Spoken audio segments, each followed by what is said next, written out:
Hello everyone and welcome back to my channel. My name is Kim and today we're discussing Disney attractions that have been turned into movies.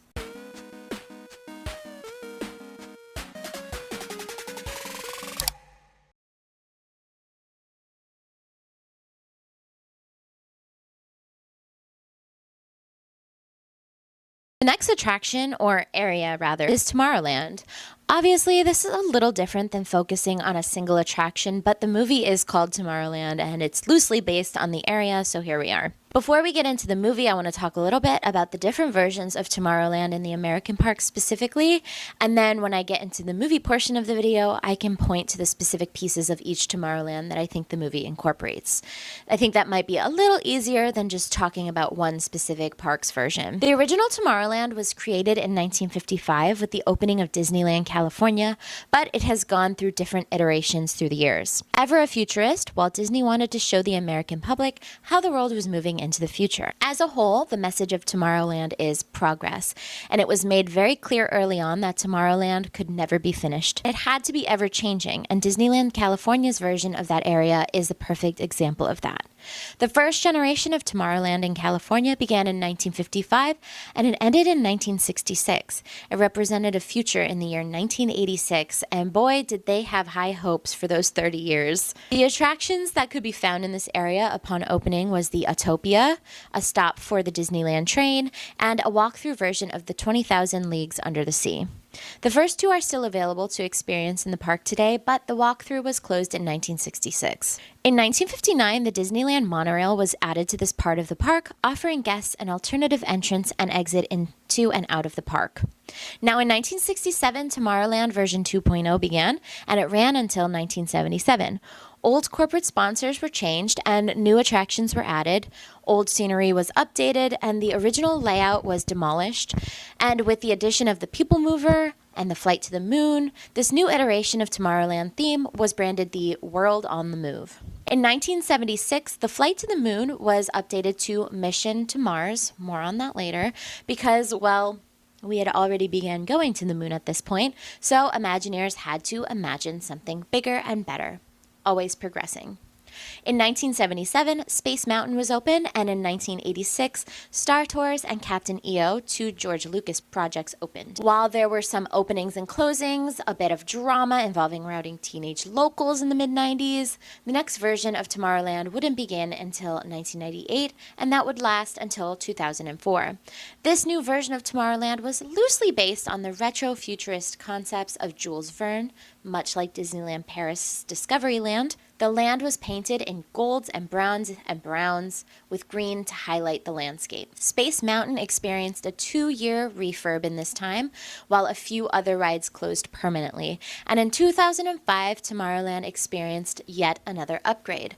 This time, the land was repainted to resemble the original 1967 Tomorrowland, whites, blues, and silvers. The submarine was reopened with a Finding Nemo theme. Captain EO was closed following the death of Michael Jackson in 2009. The monorails were given upgrades not only in tech but in color, and the Star Wars launch bay was open, among many other changes. Finally, in 2016, Tomorrowland California stepped into its current but not final iteration, I'm sure. This one is being called the Season of the Force, which, as you can imagine, relies heavily on guests' love of Star Wars. Between the launch bay, the upgraded Star Tours, the Jedi training show, and Hyperspace Mountain, it's easy to see the Star Wars is the future of today in Tomorrowland. Walt Disney World's version of Tomorrowland opened in 1971 with the rest of the park. Like its predecessor, it has seen multiple versions, though unlike Disneyland, there's only been 2 official phases. The first spanned from 1971 to 1994. Upon its opening, much like Disneyland, Tomorrowland was opened unfinished. The only 2 attractions were the Grand Prix Raceway, Tomorrowland Speedway, and the Skyway to Fantasyland.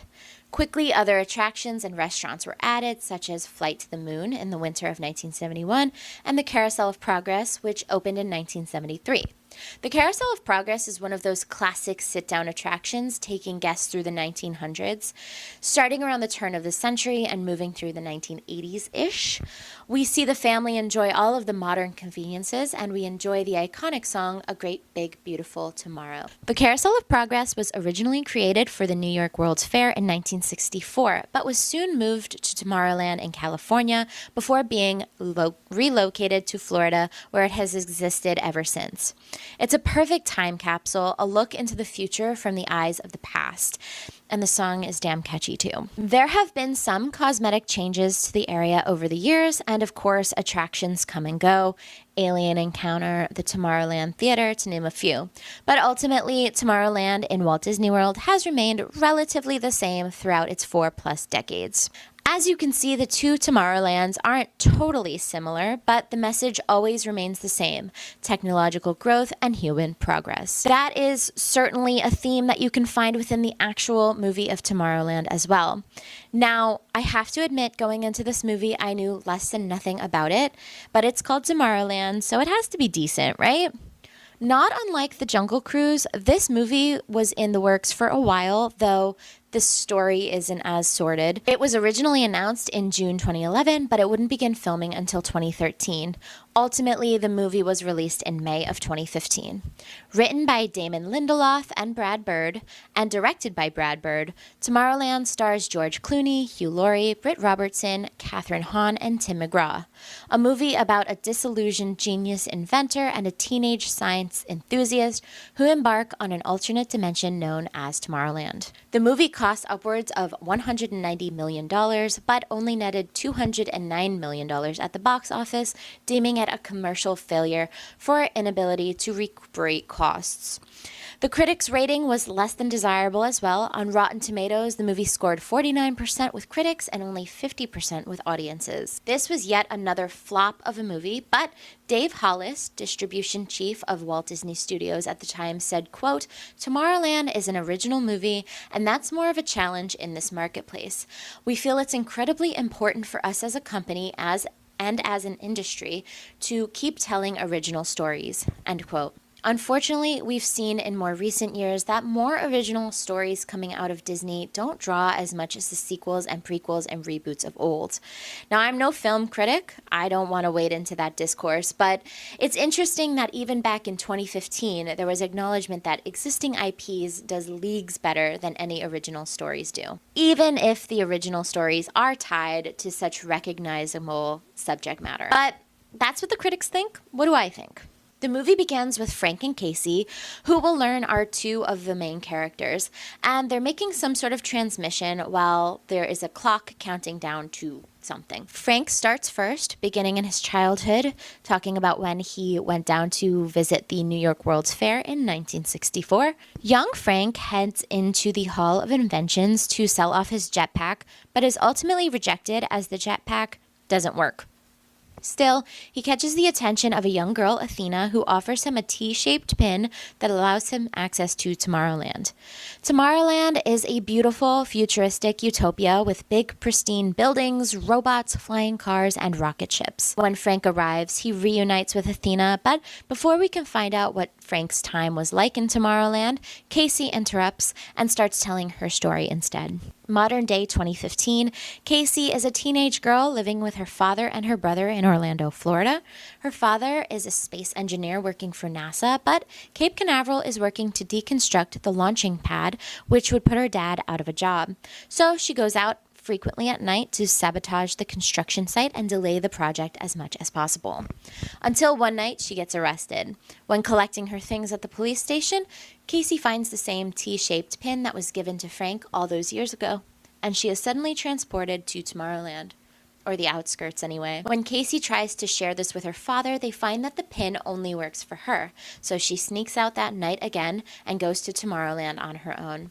It's the same beautiful utopia that Frank had seen in 1964, except it's not really real. She can only go so far into Tomorrowland before her timer runs out and she's back in Orlando.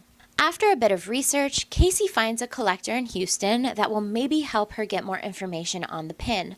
However, when she shows up at the shop, they're actually two evil robots that try to kill her. Athena shows up to save Casey and they steal a car to escape. That's when Athena reveals herself to be a robot from Tomorrowland, recruiting new people to help save Tomorrowland. But they need help getting back, so they have to seek out Frank Walker, who is now a very jaded adult who lives a reclusive life in a heavily secured house. This requires a trip to Paris first, as the Eiffel Tower is shown to be more than just a pretty structure. No, it is in fact a very clever launching pad for a rocket, which take the three up into space and then back down into Tomorrowland. Honestly, the science in this movie was a little wibbly wobbly, and I had kind of a hard time following the plot from this point, so just keep that in mind. The three arrive in Tomorrowland, which is no longer in a beautiful, pristine condition. Instead, it's destroyed and desolate. They're greeted by David Nix, who's overseeing Tomorrowland and the end of the world, which is when we find out that that is what the countdown clock at the beginning of the movie was for. They travel to Tachyon machine, invented by Frank, which accurately predicted the end of the world. And in an attempt to warn humanity of the impending doom, David Nix began broadcasting the future events around the world, hoping that they would heed their warning. But instead, it just caused a self-fulfilling prophecy, leading to the end of the world speeding up. Believing that humanity had simply given up, Nix has to and intends to allow the apocalypse to happen so that he can rebuild the world to his liking. Obviously, our three heroes can't allow this to happen, so they use a bomb to try and blow up the machine and end the transmission. But Nix isn't going down without a fight. In the end, the machine is destroyed, and so is the transmission, which I assume means the end of the world doesn't happen. They don't really explain that. The details are a little shaky as the movie ends in a montage of new little robot recruiters going out into the world to gather up a new generation of brilliant minds to come back to Tomorrowland and help rebuild a new future. Now, it was a good movie. It was a little long and dragged out in parts, but it was perfectly watchable. I did like the hopeful, optimistic tone of the movie. A trope I love is a sunshine character paired with a jaded nihilist, and that's exactly what Casey and Frank were. I liked the message of the movie being be the future you want to see. I liked that at the end of the movie, the new recruits consisted of all kinds of people, from gardeners and engineers to mathematicians and dancers. It was a great way to show that you don't necessarily need to be a rocket scientist to change the world. And I think that's a great message for kids to learn. I did have a few issues with the movie, like the plot was a little hard to follow, especially in the back half. A lot of unnecessary travel sequences. They had to drive to the place where they were going to take a rocket to Paris, to take a rocket to the moon, and then that rocket was going to take them to Tomorrowland. It was just a lot of traveling. There were a lot of mentioned things that didn't really pay off as well, like Casey had a NASA hat that she was really upset about losing in one scene, but then later she loses it for real in Tomorrowland and doesn't really give it a second thought. At one point, she calls her dad to tell him that she's okay, but we're never shown any worry on her dad's side, so I'm not really sure why they bothered with that scene. They literally turned the Eiffel Tower into a rocket ship, which is never addressed again. I don't think they ever mention what happens to Casey's mom. She had a mom in one of the flashbacks, but then she only lives with her brother and her dad, and that's just never mentioned why. I don't know if she died or if there was a divorce or what happened. She's never mentioned. That's just a couple of plots that I thought could have been addressed better, but I don't think it takes away from the overall movie. In terms of the Venn diagram of the movie to the attraction, the parts of the movie that actually took place in Tomorrowland were a perfect homage to the land itself, but there were bits outside of Tomorrowland that also paid homage to the history of the land as well. Starting with the 1964 New York World's Fair.